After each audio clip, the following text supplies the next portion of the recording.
Tal e qual como eu, acredito que já ouviste muitas vezes dizer que a paciência é uma virtude. Eu hoje vou ajudar-te a utilizar essa mesma virtude para melhorares a tua capacidade de pensar a longo prazo e assim cresceres não só a tua capacidade física, como as tuas empresas. O meu nome é Tiago Gomes, sou personal trainer e ao longo dos últimos anos tenho trabalhado com pessoas de alta performance, tanto atletas quanto empresários, jovens empreendedores e outras pessoas que procuram atingir níveis de performance que nunca atingiram antes. E antes de tudo, segue já aqui o meu canal e deixa like neste vídeo para que eu perceba que de facto tu gostas do conteúdo que eu estou a criar e se eu conseguir ajudar o teu problema, comenta aqui em baixo de que forma é que tu resolveste problemas que estavas à procura de resolver. Eu hoje quero ajudar-te a perceber como é que ter paciência, não querer tudo para ontem e começar a pensar a longo prazo pode ajudar-te a crescer, a melhorar os teus objetivos, a melhorar a tua forma de acompanhar as métricas de progressão e de que forma é que isso pode ajudar-te também, não só nas tuas empresas, mas também no teu treino. E porquê? Porque quando nós falamos do treino, quando nós falamos da monitorização do treino, nós até há pouquíssimo tempo tínhamos ideias um bocadinho mais fechadas daquilo que era a periodização. Porque quando nós começamos a olhar para aquilo que são os métodos de periodização que são mais fechados e que são os mais convencionais, acabam por seguir sempre os mesmos padrões. E aquilo que eu e que outras pessoas têm reparado ao longo dos tempos é que quando nós nos fechamos àquilo que está já pré-definido, acabamos por não conseguir adaptar essa periodização à nossa realidade. E por isso eu não gosto muito desta ideia de periodização como uma coisa fechada. Eu gosto de ter uma questão de planeamento. E o que eu quero dizer com isto? Eu quando trabalho com uma equipa, que é o caso que está a acontecer agora, até estou a trabalhar com duas, acabo por ter equipas que competem todas as semanas, que têm estruturas relativamente semelhantes em algumas coisas, mas que são diferentes noutras, e nós não conseguimos ter um planeamento 100% fechado porque de um momento para o outro alguém se magoa, de um momento para o outro um jogo é adiado ou muda de data simplesmente, ou uma atleta que se lesiona, uma atleta que dorme pior, ou isto ou aquilo, acontecem sempre aqui coisas que nós não estamos à espera e por isso nós estamos à procura de ter um planeamento ou uma periodização que seja demasiado fechada, nós não conseguimos fazer um acompanhamento daquilo que está a ser a evolução. A minha maneira de trabalhar tem sido um bocadinho diferente disso. Eu tenho aqui algumas ideias daquilo que eu quero atingir, tenho mais ou menos uma noção de prazos daquilo que eu quero atingir e se calhar divido aqui a fase da época em períodos competitivos, em períodos não competitivos, em que períodos é que eu consigo ter se calhar um perfil de risco também um bocadinho mais elevado, em que períodos em que eu tenho que reduzir um bocadinho esse risco, porque de facto não podemos estar aqui a lutar contra lesões nesse momento e portanto nós temos aqui um perfil de risco que também temos que analisar. E o mesmo acontece na empresa. Se calhar numa fase inicial nós não temos assim tanto capital para investir e arriscar.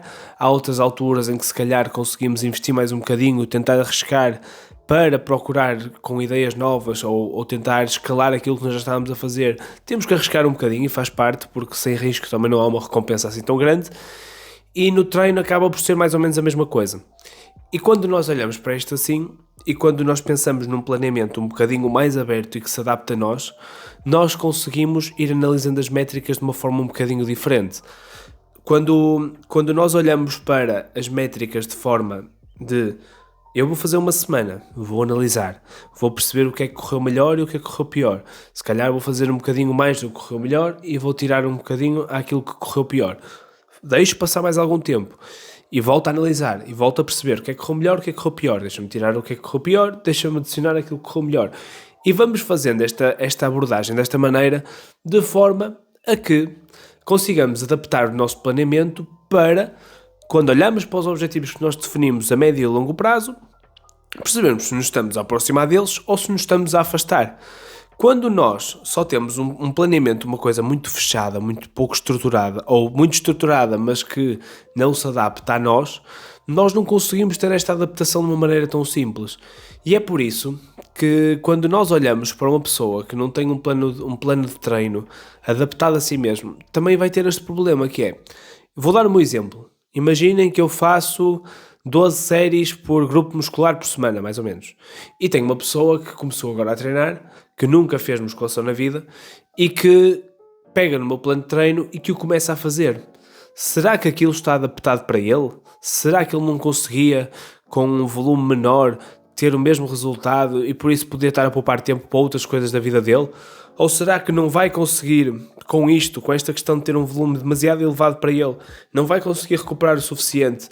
Ou vai dar um estímulo demasiado grande para a sua estrutura e para a sua capacidade e depois não vai conseguir recuperar e vai começar a descer e a longo prazo vai começar a atingir overreaching e daí vai passar para um overtraining? O mesmo pode acontecer na tua empresa. Se tu não tens um planeamento que é adaptado para ti, para o tamanho da tua empresa, para o teu caso em concreto, vai acontecer que não tens uma estratégia tua e tens uma estratégia copiada. E vamos imaginar que eu quero utilizar a estratégia da Amazon, por exemplo, e vamos dizer que eles têm um orçamento para publicidade de 2%, que seja, ou que sejam 10% para a sua empresa. 10% do rendimento, da faturação da Amazon é muito dinheiro. Provavelmente eles não gastam tanto em publicidade. Se eu gastasse só 10% do meu orçamento em publicidade, eu se calhar não conseguiria chegar a ninguém. Portanto, é uma estratégia diferente e nós não conseguimos olhar só para as percentagens e tentar adaptar a nós, porque cada caso é um caso. Cada um está num momento diferente, eles já são uma coisa super coesa, gigantesca, provavelmente que são raríssimas as empresas que um dia vão lá chegar. E quando eu digo raríssimas é tipo, são 10 no mundo que chegam lá. Mas quando nós olhamos para a nossa estratégia, eu tenho que olhar para aquilo que eu tenho. Quais são as armas que eu tenho? Qual é o orçamento que eu tenho? Vamos ser sinceros, qual é o orçamento que eu tenho? Não vale a pena eu estar a não ser realista com as minhas coisas, porque eu vou estar a afundar-me mais do que a conseguir prosperar olhando para as coisas por cima ou até por baixo. E nós, quando temos esta clareza, quando de facto olhamos para os dados tal e qual como eles são, quando nós vamos perceber...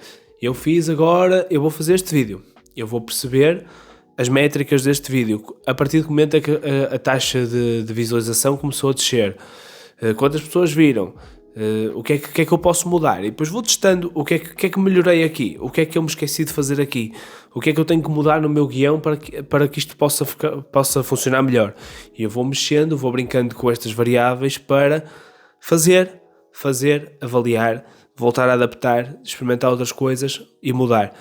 E eu não quero dizer que vá fazer isto todos os dias, porque a longo prazo isso não é sustentável, mas se calhar lanço 5 vídeos, olho para os 5, o que é que eles têm em comum, quais são as partes que correram melhor, quais são as partes que correram pior, o que é que eu posso fazer do que correu melhor, que posso fazer mais e melhor ou manter, o que é que do que eu fiz pior posso retirar ou pelo menos tentar alterar de alguma forma. E é assim que eu gosto de olhar para isto.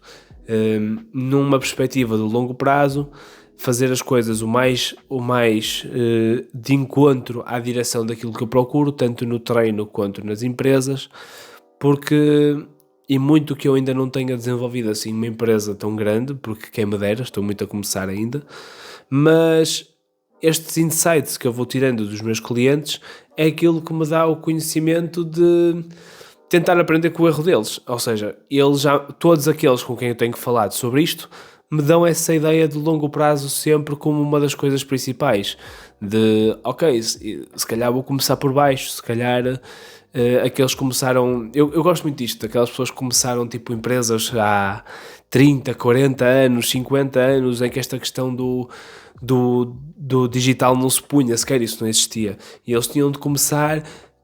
queriam construir uma fábrica, por exemplo. Vou pôr aqui um exemplo queriam construir uma fábrica.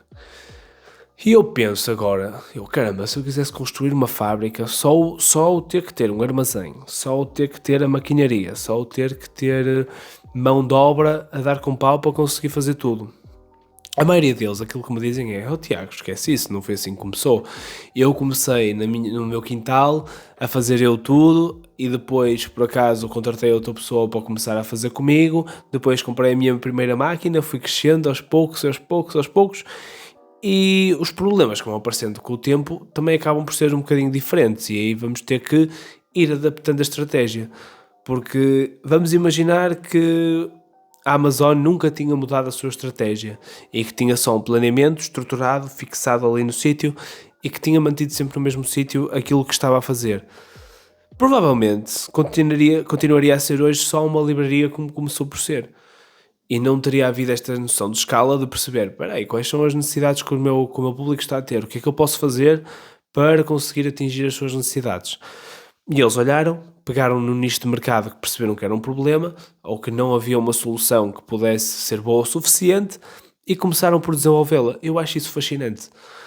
E para o treino, tentando trazer isto mais uma vez para esse lado, se tu não tens a capacidade, que é normal, de adaptar o plano de treino a ti, e muitas vezes podes achar que tens, mas é muito difícil, porque quando nós nos tentamos adaptar o plano a nós próprios, acabamos por olhar muito mais para aquilo que nós gostamos do que para aquilo que precisamos, até porque muitas vezes não temos formação para fazer melhor do que isso. Então eu acho que podias terceirizar um bocadinho essa parte, e é para isso que existem profissionais como eu e que existem outros tantos, mas que pelo menos tenta adaptar o treino para ti e não pegues só no plano do teu amigo e faças, porque acho que isso pode não fazer muito sentido. Pode até funcionar e se calhar numa fase inicial até te vais ter alguns resultados, mas se calhar estás a perder alguma oportunidade de ter um resultado muito maior para o mesmo esforço. Será que vale a pena? Ou já que vais, pelo menos fazer a coisa como deve ser para atingir o máximo de objetivos que tu poderias, que tu te puseste e te propuseste a fazer. É a mensagem que eu quero passar hoje. Espero que tenham gostado deste vídeo. Deixem o like se gostaram, subscrevam o canal e comentem, já agora, como é que vocês fazem o planeamento das vossas empresas e como é que fazem o planeamento dos vossos treinos. Digam-me coisas e até ao próximo vídeo.